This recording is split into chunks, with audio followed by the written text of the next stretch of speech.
No niin, 29. päivä eli vapun aaton aatto armuvuonna 2024.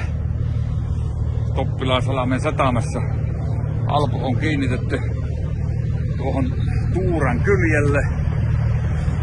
Ja ollaan lähdössä sitten tuonne Syväväylän alkuun. Siellä on Pöyhteri Tuuran kipparina.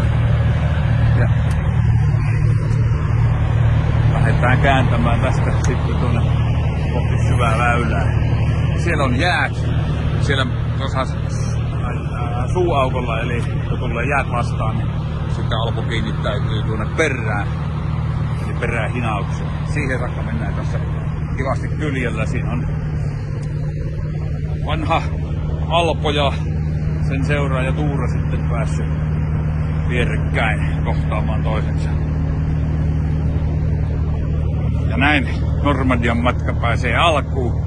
Siellä on edessä sitten tuolla Syväväylällä tietenkin ne ahtojäät, kovat ahtojää vyöhykkeet, että katsotaan miten sitten siellä selvitään. Niin. Nyt löysi purkkaantuu tuonne hinauspositioon. Perähinauspositioon.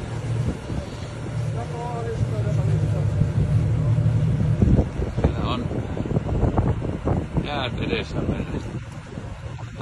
Kohta lähtee hinaus vetämään.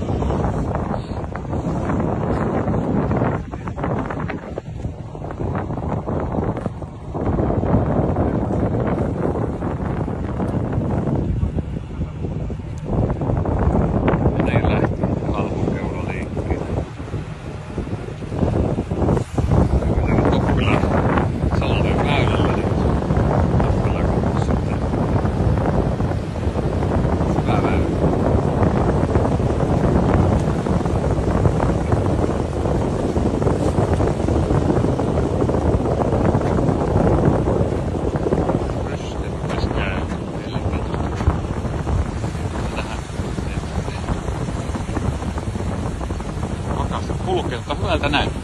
Erittäin hyvältä.